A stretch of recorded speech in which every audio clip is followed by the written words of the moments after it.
Earache. It was a sunny autumn afternoon and Dolly decided to go and see her friend Berry. I'm going down to the stream to collect pebbles. Do you want to come? But Berry didn't feel like going out to play. I don't know, Dolly. I'm very cold and I've got a headache and my ears really hurt. Oh, Berry, your ears are all red, Dolly said. And you've got a temperature. I'll fly and fetch Dr. Owl.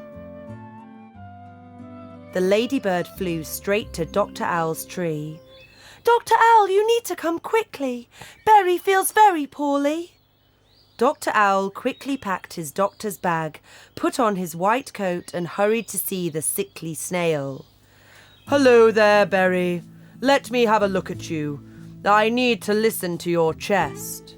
So Berry took off his pyjama top and breathed in like the doctor said. Open wide. I need to look at your throat now. I don't want to, Berry snapped. But I have to see if it's red or not, Dr. Owl explained and shone a torch down the little snail's throat. And now I'll take a peek inside your ear. This was really too much for Berry. He started to cry and clamped his hands over his ears. Don't be silly, Berry. It won't hurt a bit. And Dolly held Berry's hand to make him feel better. She was right. It didn't hurt a bit. Well, Berry, Dr. Owl explained, you've bad earache. You've gone and caught a nasty cold. You need to have a spoonful of this medicine every day. Drink lots of sweet tea and put bags of warm wheat on your ears. Berry's friends came to help him right away. Balthazar brought honey, Flutter bought chamomile flowers, and Stanley brought rose hips, and they made tea for the patient. Dolly warmed the wheat in a pan and poured it into little cloth bags. Hold these on your ears until they cool down. Berry put the bags on and didn't take them off until they cooled down. Next morning, Dolly found a handful of shiny pebbles on Berry's table. Wow, Berry! Lovely pebbles! Who gave you these? I found them down by the stream, Berry said proudly. You went down to the stream? Dolly asked angrily. That was very silly, Berry. You're still not better. You'll get sick again. And Dolly was right. Berry was soon back in bed with a temperature. His little friends came to visit him every day. They read him stories and put on puppet shows. But just as Berry started to get better, Dolly started feeling worse. Now she'd got earache, and this time Berry took care of Dolly. He made her tea and warmed the wheat bags for her ears. Now it was time for Dr. Owl to pay Dolly a visit. Gracious me, it seems we have a new patient. I think you must have caught it from Berry. He told Dolly exactly what to do. Then he took another quick look at Berry. You look well enough, but I'll examine you just in case. Everything's fine. You've made a full recovery, little snail. Another few days passed. Dolly did as she was told and took her medicine. She drank plenty of tea and stayed in bed, and she soon felt much better. Dr. Owl came to see her one last time and told her she was fine. So now we can go down to the stream together and collect pebbles.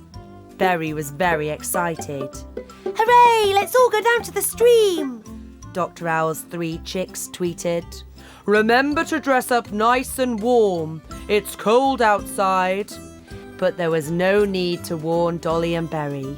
They both wore a scarf, a hat and warm boots. They stayed and played until it got dark and collected a whole bucket full of shiny pebbles. Dr. Owl gets sick.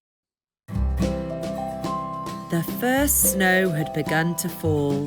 Berry and Dolly sat mesmerised as they watched the white snowflakes cover all they could see. The next day, the side of the hill was blanketed in a thick layer of snow.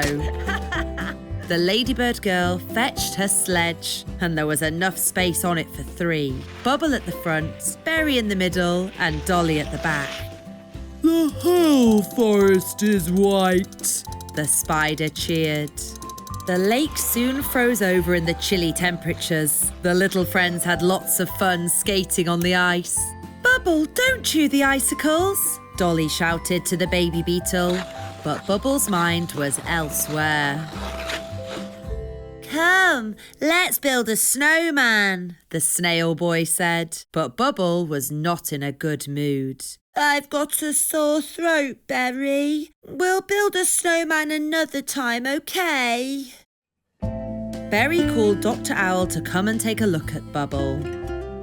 Open wide, the old owl instructed his patients. Oh, it's very red. You've got a very sore throat and you need to rest in bed for a couple of days. The little friends visited Bubble every day. Dolly even made him special tea. Flutter read Bubble stories. She put the book down when the baby beetle drifted off to sleep and carried on from the same place when he woke up again.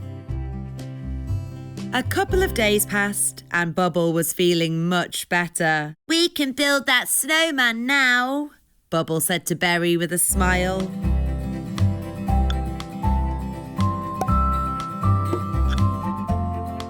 Berry and Dolly decided to invite their friends for lunch. The guests all arrived at noon.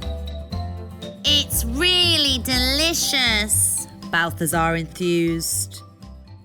Why isn't Dr. Owl here? I don't know, Dolly replied. Perhaps he forgot. I know why Dr. Owl didn't come today. He's not well. He caught a chill. I met his chicks and they told me. That can't be right, Bubble blustered. Doctors never get sick. Why can't doctors get sick? A mechanic's car breaks down now and again.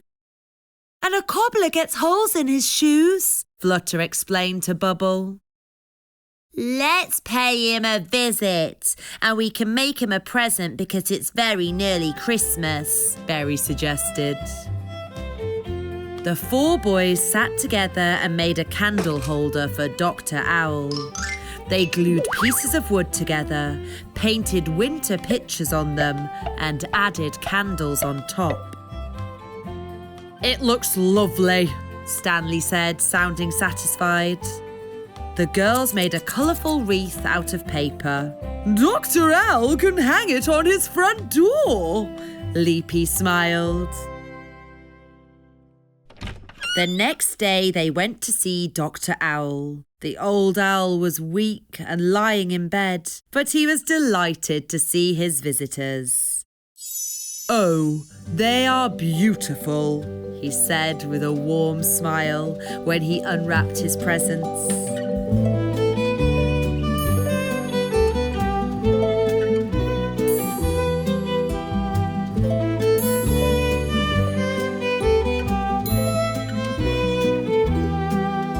By the time Christmas Day came around, Dr. Owl was feeling much better. Mama Owl put biscuits and cordial on the table, and the owl chicks got out their favourite cards. They chatted and played together for a long time. On their way home, they saw that Dr. Owl had placed the wreath on his front door, and the candles were burning brightly in his window.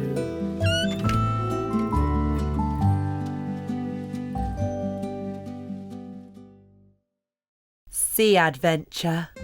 One summer day, Berry the snail and Dolly the ladybird found a colourful storybook.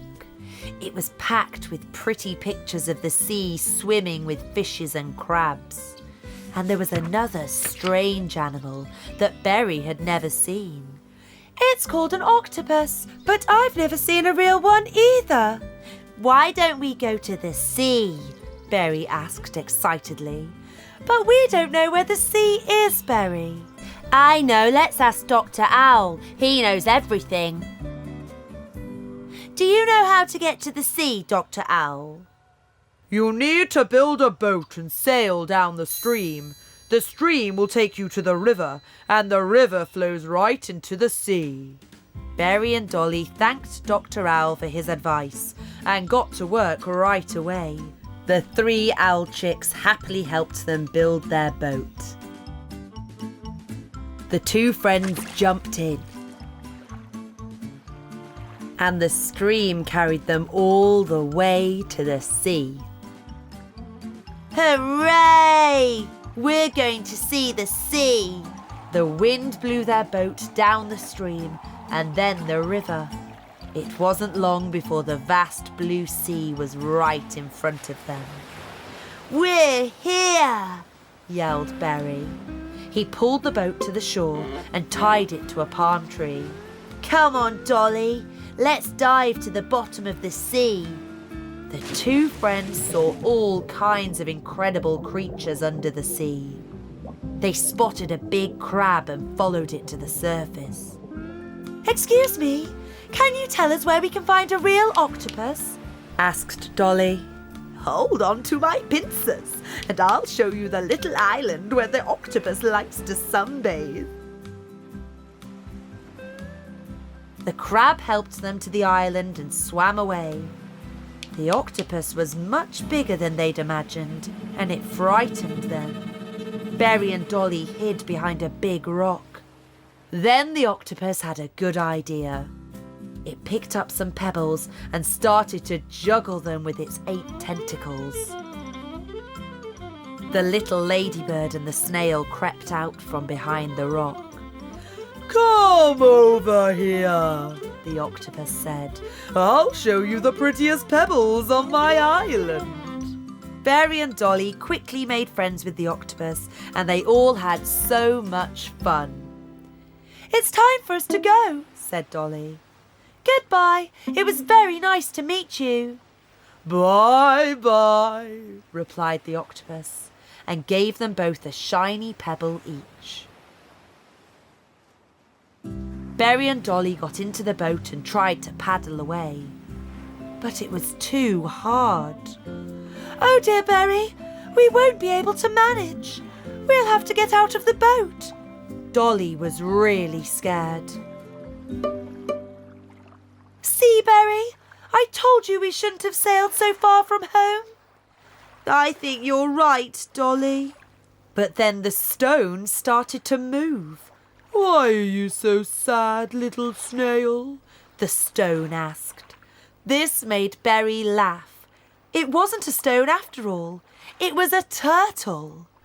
"My friends, the rainbow fish, are about to begin their long journey. They'll swim up the stream all the way to the source. I'm sure they'd be happy to take you with them." Berry and Dolly said goodbye to the turtle and sat on the back of the captain fish. Then they all set off on their way home. By the time it was getting dark, the fish had reached the clearing where the ladybird's spotty house stood. Berry and Dolly thanked the fish for their help, and they swam away. "See, Dolly, all's well that ends well," the little snail said wisely. Christmas. It was a crisp winter day, and Berry the snail and Dolly the ladybird went into the woods to look for a bunch of Christmas greenery. "Look, Berry, this little tree got knocked over in the storm. Let's take it home. We can decorate it for Christmas." "Hooray! We'll have a real Christmas tree," Berry shouted. They lifted the tree up and saw a centipede sheltering under its branches. "Help me, Berry. Let's put him on the sledge. He's hurt himself and looks very cold. We can take him to my house."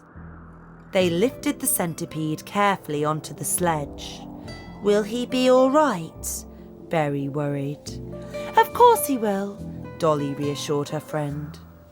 When they got home, they put the poorly centipede to bed. Dolly made him hot tea, and Berry read him caterpillar stories from a storybook. Next morning, the centipede opened his eyes and smiled a little smile. He got better every day and soon he was healthy again. Dolly asked him to stay. You're so nice. Don't go, Centipede. Spend Christmas with us. Well, thank you. I'd love to stay. But what should we get him for Christmas? Dolly wondered. What would make a centipede happy? Dolly told him her idea. The little snail nodded excitedly. Berry and Dolly went to see the ants. The queen ant welcomed them with open arms. Dolly told them what kind of present she'd thought of. We can make anything you want, said the queen. Christmas came and Berry and Dolly made a tree stand. As night fell, Berry gave Dolly her present. Merry Christmas, Dolly. Thank you, Berry, the ladybird said. She was delighted. It's beautiful. Dolly was very happy and wound the pretty ribbon around the tree. Merry Christmas to you too, Dolly said, and handed Berry his present. Sparklers, super! Let's put them on the tree. They lit the sparklers and crackling sparks danced around the Christmas tree.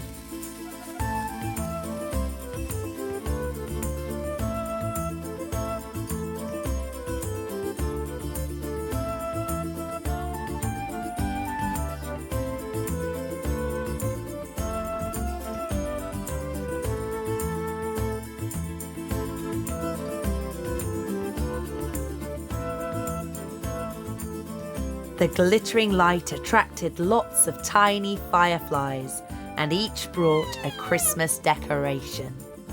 Even the centipede helped to trim the tree. Soon the ants arrived carrying a parcel. They handed it to Berry and Dolly. This is our present to you, Centipede, Berry said to him. Merry Christmas. Boots! He shouted happily. They'll keep your little feet warm when you're walking in the snow, Dolly explained. The friends' celebrations went on late into the night. There was Eddie the potato beetle, Stanley the stag beetle, Alfonso the cricket, and Rosita the rose beetle. The fireflies built a big snowman with the little ants. They all sang and danced around the Christmas tree. Flutter the butterfly came to celebrate with them. Zephyr the dragonfly danced with Leapy the grasshopper. Berry and Dolly skipped around with Balthazar the bee. When the party was over, the centipede cleaned his boots and put them on a shelf. What a wonderful day I've had. It's a shame that Christmas only comes once a year. Kindergarten. One autumn morning, Dolly knocked excitedly on Berry's door. Come quickly, Berry, or we'll be late. Berry got ready and the two friends held hands and walked to the nursery together. Lots of little children were gathered in the playground. They were all so happy to see each other. There was Balthazar the bee, Flutter the butterfly, Stanley the stag beetle, Eddie the potato beetle, Zephyr the dragonfly, Alfonso the cricket, Leapy the grasshopper, and Bubble the baby beetle. Mrs. Bumblebee patiently guided everybody into their classrooms. The little, middle and top children went into different rooms. Bubble was in the little group. He waved to Berry and Dolly from the doorway. The day started with exercises. After breakfast, the children made beautiful pictures using the leaves they collected in the woods. When everybody had finished, Mrs. Bumblebee gathered the children in a circle. She taught them lots of songs and games. The children all danced around. Then it was playtime. Mrs. Bumblebee sat in a rocking chair and watched the children. Berry and the boys ran straight over to the car box and started playing cars. They built ramps and tunnels. Can I join in, boys? Dolly asked. She was holding a broken red car. Oh no, Dolly, you can't play cars with that old thing, Berry told her. And anyway, cars are for boys, not girls. That made Dolly cry. The boys don't want to play with me, she told Flutter. Flutter, Leapy and Zephyr quickly cheered her up. Come and play with us. We're playing with dolls. The girls dressed their dolls in pretty dresses, fed them and rocked them to sleep. Dolly liked this game a lot. Then Berry got into an argument with Morris the Maybug. You keep knocking my car over. It's not fair. You're a cheat, Berry shouted. That's not true. You're a cheat, replied Morris. That's it. I'm not playing with you anymore, Berry said sulkily and left the boys. Can I join in your game? Berry asked his friend Dolly.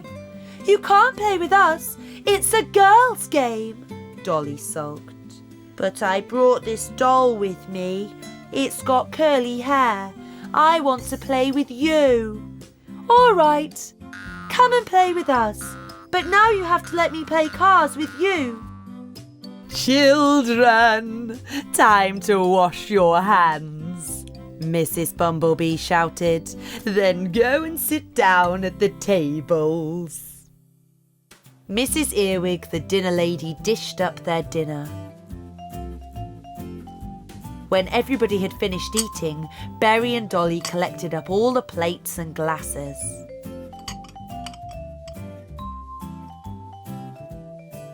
Then the children had a little lie down while Mrs. Bumblebee read them a story.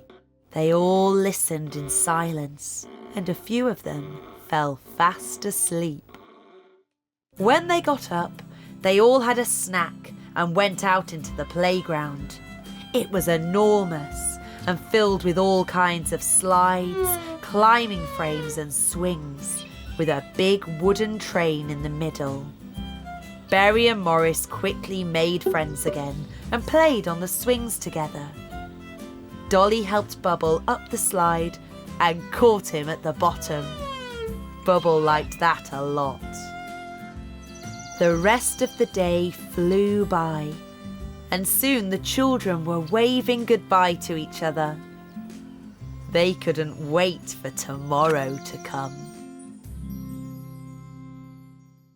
Gingerbread. December had arrived, and the forest was covered in a thick quilt of snow. Berry and Dolly were sitting chatting in the ladybird's dotty house. Let's bake some gingerbread biscuits, Dolly suggested with a bright smile. Berry and Dolly got to work in the kitchen. They bustled around in a cloud of spices and flour and rolled the biscuit dough out flat on the table. Dolly got all the gingerbread cutters out of the drawer. They cut lots of different shapes out and popped the biscuits in the oven to bake. When the biscuits were cooked to a crunchy crisp, Dolly took them out of the oven and put them in a pretty bowl. Then she carefully placed the bowl outside in the snow. These hot biscuits will soon cool down in the winter chill, she told Berry. Just then a magpie flew over the house. He could smell the delicious gingerbread biscuits, and he swooped down and carried the lot off in his big beak. When Dolly came out later, the bowl and biscuits had completely disappeared.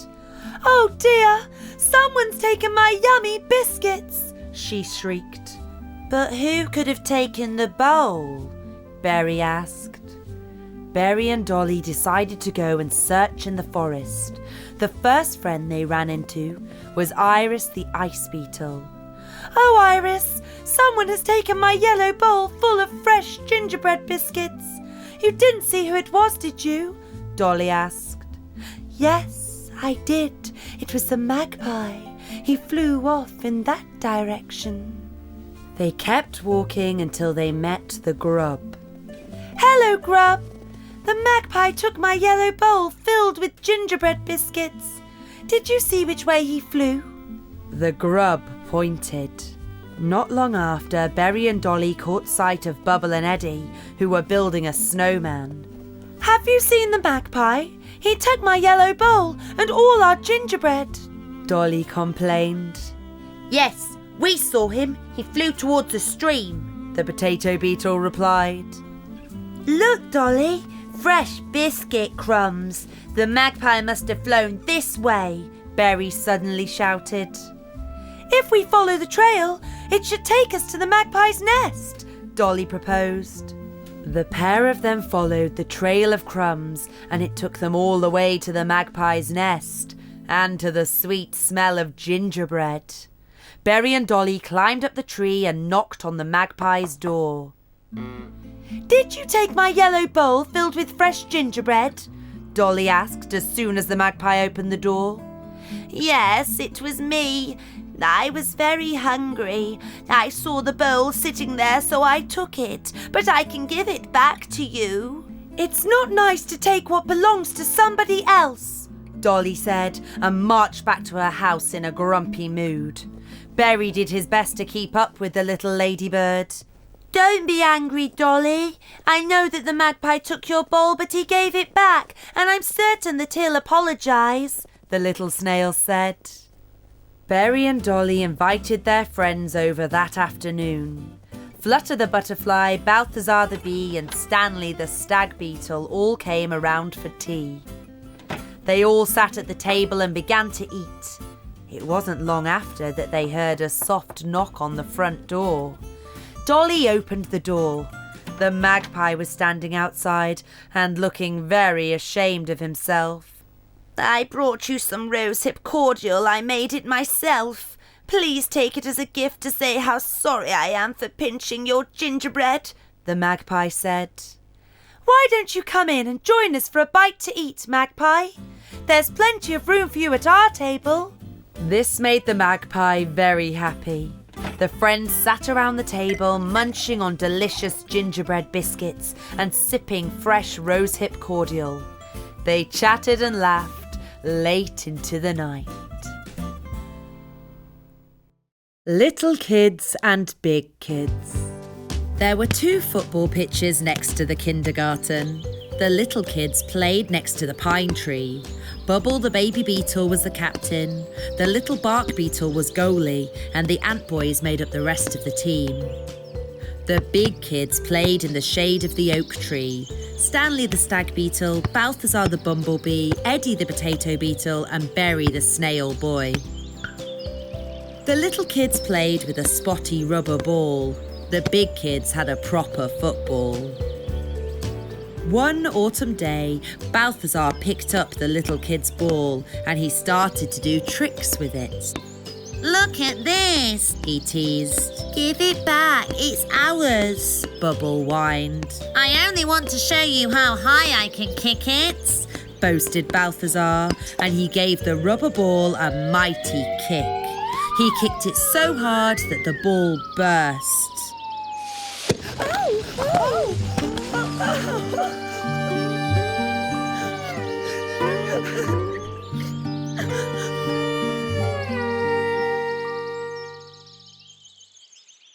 Now there's only one ball left. The little kids can have it in the morning and the big kids can play with it in the afternoon, the kindergarten teacher decreed. The big kids kept taking the ball from the little kids. And the little kids would steal it from the big kids. They were constantly quarrelling.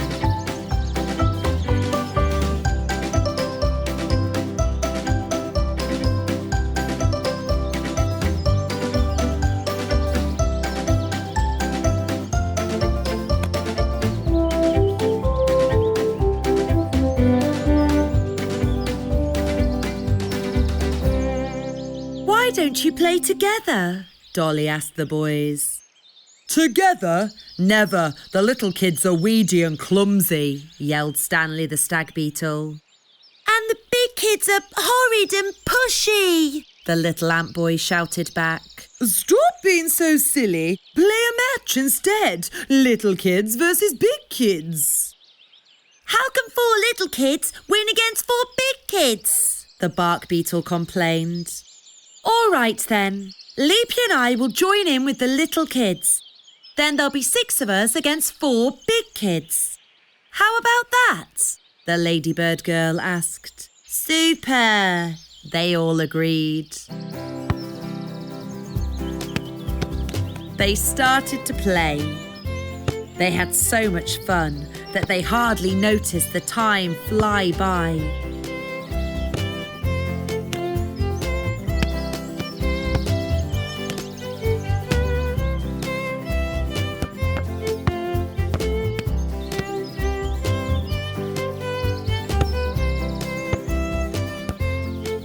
In the end, thanks to a tricky goal from Bubble, the little kids won the match 5-4. Same again tomorrow, Balthazar said to Bubble the baby beetle. We can play a rematch.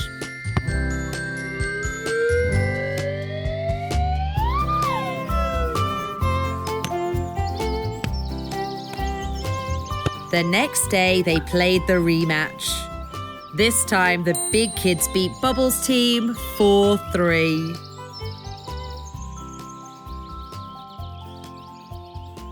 The little kids aren't so clumsy after all, Stanley grumbled, and the 2 captains shook hands. A new boy came to kindergarten the day after that. The little flea brought his own stripy ball, and he let the little kids play with it. This meant that Bubbles' team went back to the pine tree and the big kids stayed on the larger pitch. They sometimes played together after that, but they did not count the goals.